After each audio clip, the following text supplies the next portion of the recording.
tonight. Thank you so much, guys, for being patient with me. Cheri, could you say hello to the audience, please? Yes. Hello, everybody out there tonight. I hope you're having a great night. Thank you, Cheri. Cheri, I took some notes. Could you please bring these people up to speed on what your passion is and what you've been doing for so long? I'm a formerly homeless mother. I have two children, and I got into this work out of necessity when my older son was about 9 years old. I couldn't get into the shelters in Minneapolis, and I had to make a difficult decision because one night, as I was driving around with my son in our car, I got my second flat tire in a week. And I had heard about this phenomenon of people taking over abandoned houses in the north in the wintertime because they were heated. And so one cold, snowy night, I took over an abandoned HUD property that was heated and decided that it was more important for myself and my son to stay alive than freeze to death. Wow, wow. This is so. There are homes that are heated that are unoccupied, and they're just sitting there. Is that what you're saying? And Yes, actually all over the entire country. And like in Philadelphia, there's more abandoned houses than there are homeless people. And across the country, there's even like tons of like luxury units that lay vacant. Um, and like here in Pennsylvania, it's a misdemeanor if a dog freezes to death in the wintertime, but it's okay for women and children to be denied shelter on a cold winter night. wow. Well, and you know that does exist throughout this country, homelessness, and we've talked about this situation on the show before. So you experienced this firsthand. Is this what led you along your travels to get active in this space?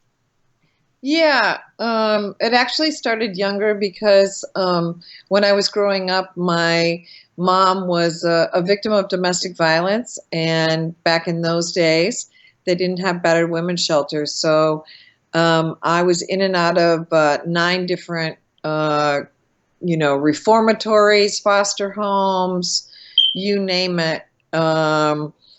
My entire, childhood. And so during those formative years, I spent most of my time trying to figure out how to organize to run away to meet up with my other, with my brother and my other sisters. And, as I aged, I began to understand just how important family is and what that does to a person. So I've pretty much spent my entire adult life trying to figure out how to keep families together. Keeping families together. Um, wow. So moving into how does that transfer from a thought to an actual practice, something you actually implement or that you try to execute on? Well, it's been quite a journey for me because originally I just thought for many years I would just build a big multiracial movement led by the poor and take up where Dr. Martin Luther King left off. And then I thought that as long as we organized enough poor people, either losing their homes or unable to feed themselves, or folks that didn't have health care, to go and talk to their elected officials, that they would be moved morally to do something about the situation. And then I went through a massive loss of innocence because then I learned, I know it's very naive, uh, that most of the politicians that I would bring families in front of, nobody ever did anything or gave a damn. Mm. Yeah.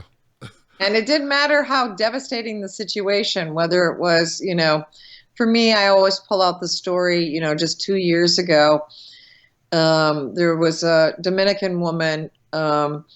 She was actually in labor and couldn't get a place. She couldn't find a place to sleep and had two other little kids with her. And I called every politician and everybody I possibly could in the city. Mm-hmm. And then I had to do, what I've normally done for, 30 some years, is to call as many individuals that I know, raise enough money. And I had to, put her at the Roosevelt Inn in a, lousy little hotel until she was further dilated and able to go into the hospital, have the baby. Wow. Wow. That sounds like quite a stressful situation trying to navigate that. I can't even begin to imagine being in that situation. Um, Yeah. And it's not just me. I've been connected to like the most giving, mhm. amazing human beings. I've been absolutely blessed. And I've learned over the years that the less money you have, the more you share. So, I've been raised in a poor people's movement, and have been blessed to be around the most giving people. Poor folks have shared, damn near everything they have all the time. Mhm. And I was basically raised in this movement from African American women in the South, who come from the welfare rights movement, who just taught me so much about how to identify resources, how to stretch absolutely nothing, and how to just persist and continue to get up and brush my knees off over and over again. And they taught me a lot about the importance of breaking through isolation by linking with everybody and anybody that just wants to do something to create a different kind of world. So I really stand on the shoulders of a lot of those women. Wow. And Annie Smart, Annie Smart was from Baton Rouge, Louisiana. Annie Smart.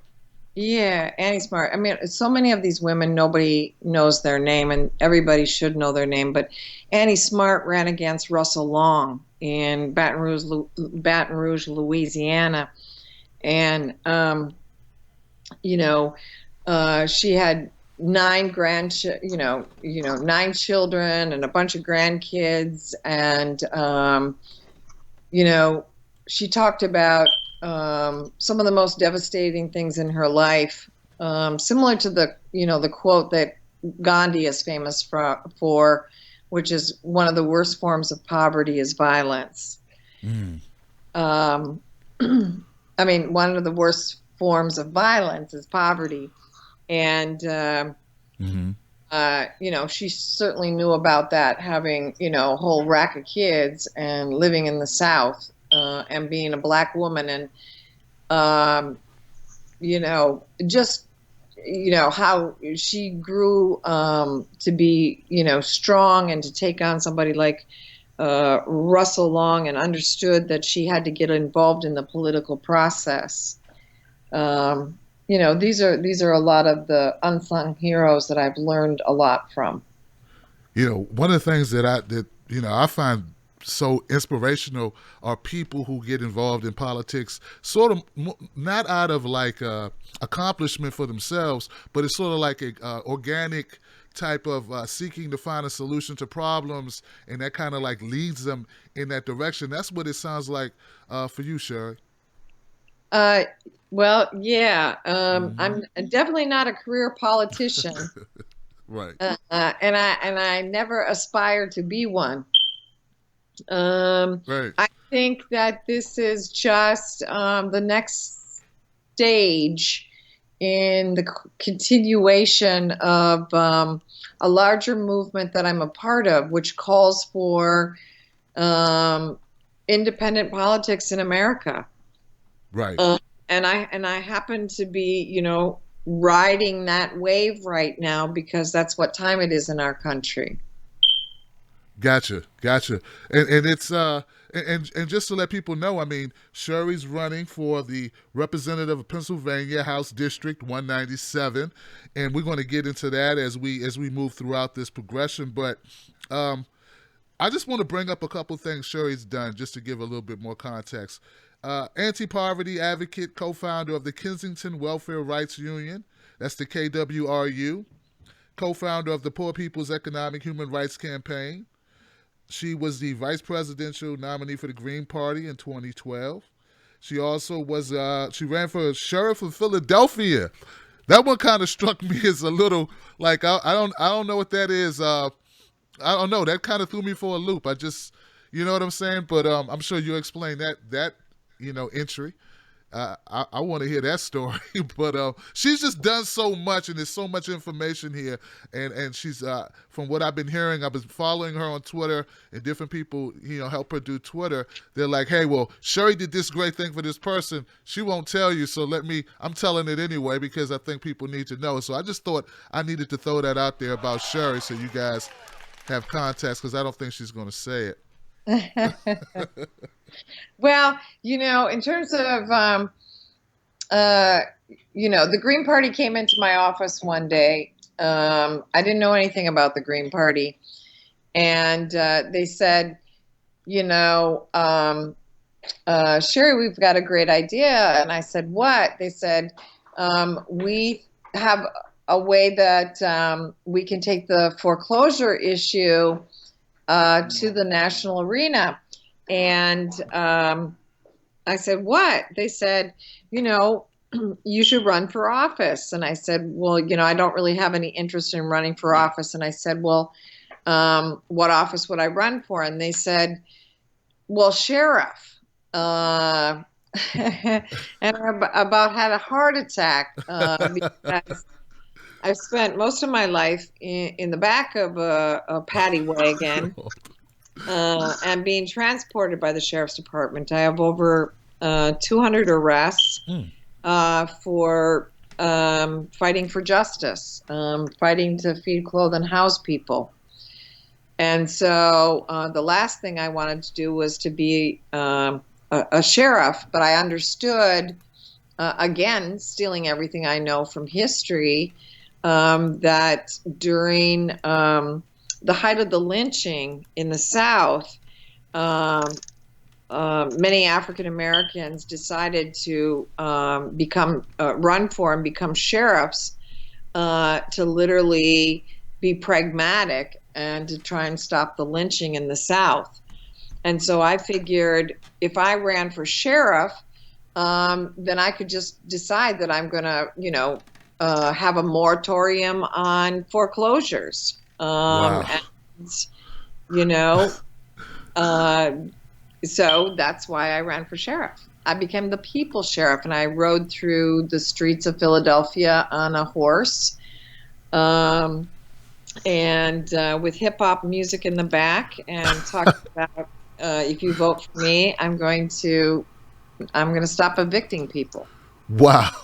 That was a big threat to the establishment, man. You better be careful talking that type of real human approach to, being in that position. If you would have got that position and done that, I fear for you, man, because I know that rubs a lot of people the wrong way. You talking that type of, humanitarian type effort is not, not customary for that type of a position.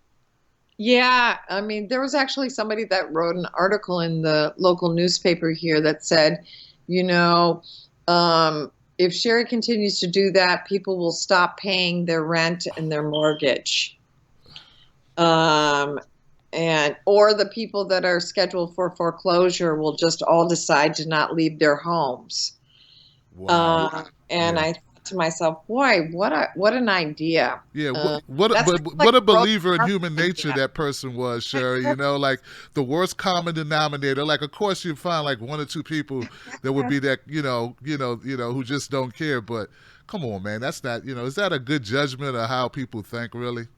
Yeah, I know. It's just, and whenever somebody says something ignorant like that, I've come to learn over the years, that there's some political agenda or somebody has been put up to doing something crazy, like in this state rep race. What's going on with that? What's the terrain? What's happening? Man, I tell you. Well, here in Philly, I'm learning all kinds of things about dirty politics. And I woke up this morning to get a text message from a friend of mine that the former state rep that I'm running for her seat now in the special election was on my Facebook messaging everybody on my Facebook to try and sit down and talk to them and try to figure out some dirt on Cheri Honkala. So I was trying to figure out, why is the convicted state rep engaging in this kind of activity all day long? And it really looks like she's currently the one that's actually the campaign manager for the guy that I'm running against. Yeah, not just her, but the representative before her is also going to jail, and going to jail for corruption and not for things like justice. Wow. So, yeah. Wow, I've heard rumors about Philly politics being pretty rough. The same thing like Chicago, like almost in New Jersey too. I mean, matter of fact, a lot of urban cities have that problem, at least that type of reputation of being, kind of seedy and yeah, kind of I mean, be careful. Yeah, we really do have to be careful, but we cannot be immobilized by fear. The day that I made the decision, I went out to my car and my tires were flat. But yeah, that's the kind of politics. And you know how it goes whenever, new ideas get out there of at first, it's a rough thing. It's hard. But I think that it's like a snowball now.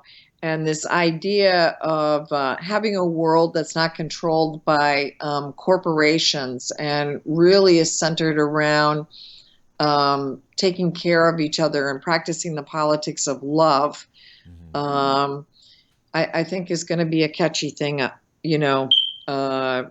especially with all these young people across the country now, just standing up and saying, we're just tired of what's happening in our country. So I'm very encouraged by it, but it's going to be a hell of a struggle, and I'm ready for the fight. Well, we're glad we have people like you out there doing it. I wanted to, with all this technical difficulties, and while you've been talking, I've been trying to get things done because I really wanted to get you animated on the screen. So forgive me for being a little distracted with that.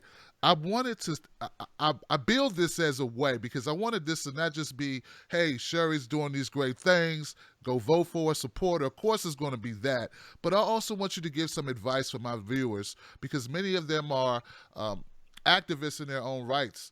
What would you say, what would you recommend for them to get started with their own communities, reaching out to people doing these type of actions, that you're familiar with? Like, what advice would you give them? How could they go about it? Say you live in Maryland and you live in, I don't know, Hyattsville, Maryland, and you want to emulate or replicate Cheri's actions. Like, where do you start?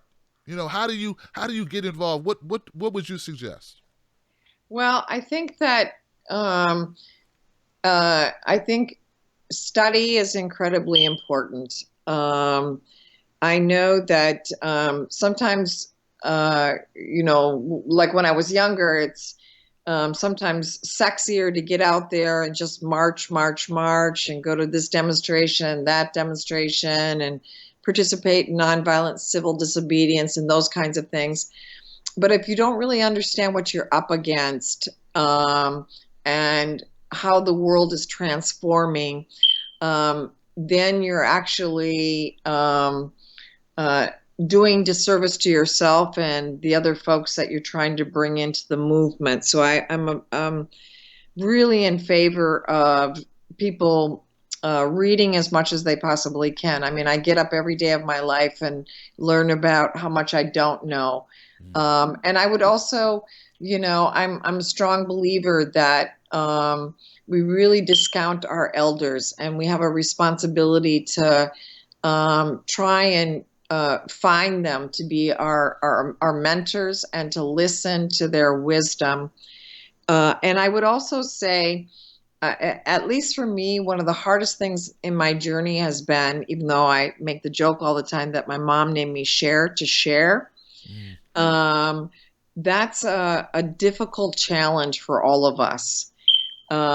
Right now, in the movement, it requires many of us trying to figure out how to share the little bit that we have in order to sustain and keep this growing army alive. Most of the people in my community now, especially the young males that have no employment, don't have any chance at having any kind of employment, who, if they don't get linked up with something different, they can't be expected to be out there and just die. There's a direct line to prison through, the whole drug war taking place out there. Right. And if we don't figure out how to really evaluate, do I really need all this material stuff? Do I really have to be comfortable living in this massive house without, perhaps sharing a couch or extra room I got? And I think that right now, with so many permanently unemployed people, at least in my district, until, Cheri can become the state rep and allocate massive amounts of money to my district and uplift it, we're going to have to figure out how to stay alive until we get to that point. And that's going to require everybody looking in the mirror and saying, okay, how can I share my resources? Because you can't just go out there and have progressive rhetoric, lovely things on Facebook, and speak wonderful things at speeches and that kind of stuff. But you really got to model it in your own life. And that's a very difficult thing to do because sometimes it's not very comfortable. Absolutely right, man. Cheri, you just killed it. I'm really disappointed that I can't display that enough, because what you just put down is what I'm thinking every day, woman. Because I bring on a lot of folks and we talk about a lot of different issues, and it's become to the point where people think that's enough, because it gives you, because you get a reaction, like even for me, you do a bunch of shows, you feel like you're getting the word out, but if that doesn't translate into actual stuff getting done, right? You know what I'm saying? I feel like, what are we doing? You know what I'm saying? It feels good. It's altruistic, right? But it gives you the warm and fuzzy sometimes. But man, the actual freaking work that you're talking about, so guys, listen to what Cheri's saying. It's it's more than just posting something. Though that's good, don't get me wrong. Hey, if you can't do anything else and you can do that, that helps, right? But if you can do more, Cheri's saying, let's do more, because we have these people that are suffering right now. We need to be their voice. We need to do as much as possible. Cheri, the Green Party, okay? They took a lot of hits. I had Jill on the show. I had Ajamu on the show. I had Margaret Flowers on the show. I had Yanni on the show. Yanni. People are a little skeptical right now. They're wondering, hey, do we go back to these reform Democrats? They're trying to get this stuff together. At least these people who say they're going to reform the Democrats. Not the real Democrats, the Democratic Party, but the outside people who want to go back in and fix it. What are your thoughts on that whole, if you've been paying attention to that whole thing, like go green or go with trying to reform what's already there? I kind of know how you feel, but I'd like you to express it if you could. Yeah, I just have, uh, I can't stay in Disneyland anymore. Uh, But there's so many great rides, Cheri. What you talking about? oh man, and those rides, man, sometimes they throw you right off of them. And I think once you've been thrown off those rides, you realize that corporations, big oil, banks, at the end of the day, they don't care about you and they don't care about the people in this country. And, that's really what has nothing to do with any, individual Democrats or doesn't mean that that they're not well-meaning. But at the end of the day, when they give you that money, they want something in return. And what they don't want is clean water, clean air, land that we can grow our food in. They don't want affordable, accessible housing, health care, access to our medication. They don't want to stop the growing of the prison industrial complex. All of those things are profitable. And so the moral of the story is we got to go with something new. And the Green Party's been around for 25 years. It's got lots of flaws. But I think that as long as we, get serious about getting out of Disney World and living in La La Land, like somehow corporations are going to, work with us for a better world when we already can't breathe or drink the water, then I think we're, it's like a woman given labor. We're dilated to 1 or 2. and it's going to be a long, hard labor to give birth to this thing. Right. And everything, crawls before it walks. And right now, the Green Party, we in that crawling stage. But we're going to figure out how to walk. And we're going to start with the 197, because everybody that talks about all that progressive stuff out there, people have a concrete way to uplift the lives, of over 35,000 human beings by electing somebody like myself, and doing it by sending $10 or coming and door knocking. So all this stuff about like, I wish I could stop folks from being deported in Philadelphia or in Pennsylvania because we're scared that the mayor might, decide to no longer make Philadelphia a sanctuary city. Okay, well, I've said loud and clear that if I'm elected, not if, but when I'm elected, I will turn my district offices into sanctuary spaces. And, law enforcement will have to go through me, and they'll have to go through my attorneys, as well as if we're serious about wanting to take all these folks that are sleeping tonight out on the streets, off the streets, make sure that I get in office, and I will drive around personally in a van and begin to pick everybody up in my district and bring them into my district office to sleep until the city or the state figures out how to end homelessness. Wow. Let me give an applause for that. But let me also say, guys, you think Cheri's playing. See, that's why Cheri's on the show tonight, because I know she's not playing. this is actually what she will do. You understand what I'm trying to tell you? That's actually who the type of caliber person, the integrity of a person that we have here running. And like I stopped having people on my show because it's hard to vet people to know what's up. And I'm like, well, I might as well just talk about the news. I don't need to have people on the show no more. But when Yane and I think it was Michael, I think Julie, when they contacted me and then I did a little digging before I got back, I said, oh man, this woman is not just talking to talk. So look, guys, I want to do the sale for her because I don't think I get this opportunity often, right? For people that I really believe in. Okay. Cheri's running to make changes in Philadelphia.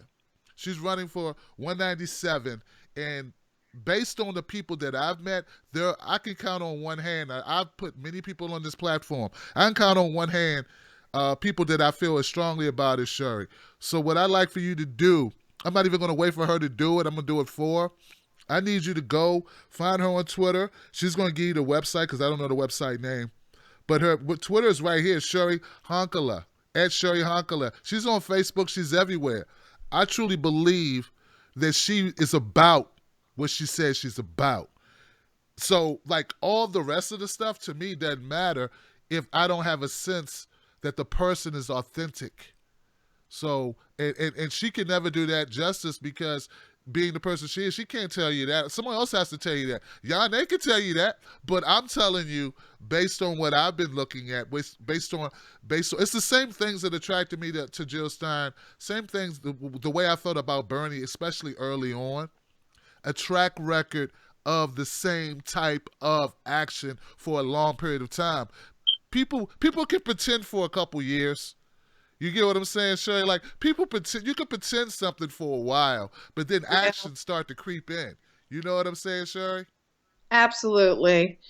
And those of you that are out there listening tonight, if, people have done the math with your listeners, if everybody gave $10, if they went to Cheri, Cheri, 197.com/donate. Again, that's Cheri, Cheri, 197.com/donate, and donated $10, then we would be able to reach 900K, and we would be able to have enough resources to ensure that we could take on the big money that we're up against in this campaign. I hear you. Guys, that's Cheri197.com. Everybody pull out your $10. $10. Right. And you know what, Cheri? I'm thinking, because it sounds like you're going to be using, is that Facebook that you're going to use to reach people? Yes. Okay. And that's facebook.com/CHERI 4197. Because, we're saying all of us are the 197. And, hashtag we are the 197 because the folks in my district, many of them that have been told that they could just go someplace and die, because many of the single males with no employment, no money whatsoever, who go like a couple weeks without even $2 in their pocket. When we talk about we are the 197, it really means that all of us are a part of this growing equality of misery.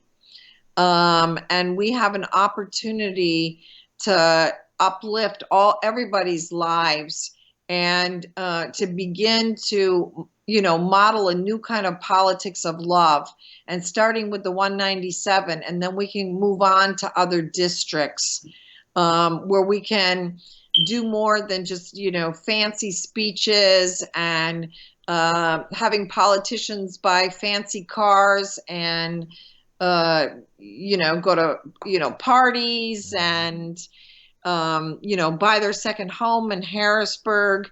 But we can begin to do things like using our per diem to feed people, sharing our salaries, ensuring that our district offices are used as a place to provide for people, and not just be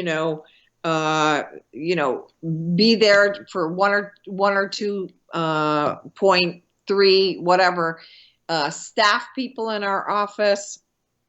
So this is about feeding our troops so that we can get organized and create another kind of Philadelphia and another kind of world. Well, look, Cheri, I want to thank you so much for your patience tonight. I want to thank you for sharing your story with us and giving us an opportunity to participate in something that's actually real and with a candidate we can actually get behind. Folks, you got the contact information, Cheri4197.com. Cheri, is there anything else you'd like to leave folks with before we shut it down? Yeah, this is, the week of the anniversary of the assassination of Malcolm X. And Malcolm X said, the ballot or the bullet. And, we're living in a time right now where there has to be a change. And we have to begin to break with this two-party system that is killing us. We have to build the bridges with people that are out there that want to see the new kind of world that we can create, and we just have to hold on to that courage, hold on to each other. We're going to lift all of us up, not just one or two of us, but all of us, because all of us are really the 197. Wow. Thank you so much, Tim. And thank you so much, Cheri, for once again for joining us. Folks, you know what to do. You know where to go. Cheri4197.com. She's running for district, House District 197, obviously, in Philly. And the election is March 21st? Yes, it's March 21st, and our website is Cheri, Cheri 197.com.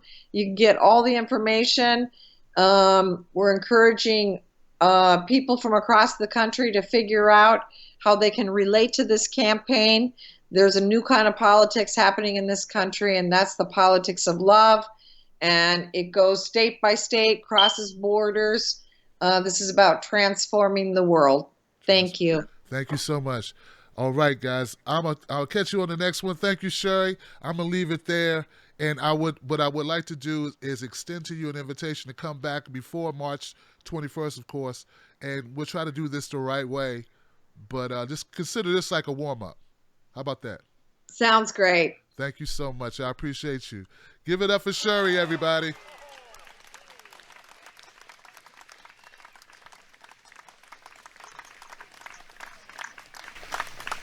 And Cheri is clear now. And look, guys, I want to thank Iron Man Eyes and Bond for working with me on this. They realized what I'm going through tonight, but that's all good, you know. Let's see if we can I grab that? This is the wrong thing. Can I grab this here? Yeah. Throw me in the middle. I want to thank everybody for bearing with me with this technical stuff. It looks like what I needed to do was restart everything. I didn't want to restart, man. You can hear Cheri. Her picture was up, and I didn't want to waste any more of this lady's time with technical issues. It's such a pain in the butt. But you heard the message. And, guys, I'm being authentic with you. I just don't there are a few people, man, you know, that I feel this way about. So Cheri is a genuine article. I just want to show as much support as possible. 25 years feeding people. All right? That's a civil servant. Okay? Like it just strikes a very serious chord with me, guys, because they tell us who our civil servants are. You know, you see these people like Hillary Clinton, for instance. Been in public service her whole life, civil service. multimillionaire. No, real people who actually help the homeless, who help people who are looking for a place to stay, looking for food, trying to keep them indoors, right? Those people aren't rich. Because if they were rich, they'd give the money away to help further the cause that they're doing, that they're championing. And when I run across people like Cheri, people like Nick Braun is good people too, who I had on recently. People who mean well, like Sam Ronan. When I run across these type of people, I am moved by what they're about. So, and then it starts to, I get a little, I get a little pissed because I think about the people who try to wear the name tag. When they claim, when you start claiming, oh, I'm for the people, and then I look at your track record, and it's just you padding your pockets, or it's you turning on a dime, doing whatever is most popular at the time, which will advance your career. Once again, guys, no one does the thing Cheri has done, like bring people into her home. No one does that without subsidies from the government. No one does that, who just wants to do it to raise their profile. Okay? No one extends themselves, no one's been arrested over 100 times. I think it may have been 200 times. No one's been arrested as many times as Cheri, who's just doing it for limelight. There were no cameras present. Okay? So, I just, so when I get an opportunity to hold it down for somebody who I know deserves it, I'm more than happy to do so. Thank you guys so much for being here tonight. Thank you for bearing with me as I try to get through all of this. But for shows like this, when I bring guests on, I run through these problems. I can't stand it. But you know what? I think it was worth it tonight. And I want to thank my wolf pack for having my back. Now, let's take it one step further. If you got it, throw it up.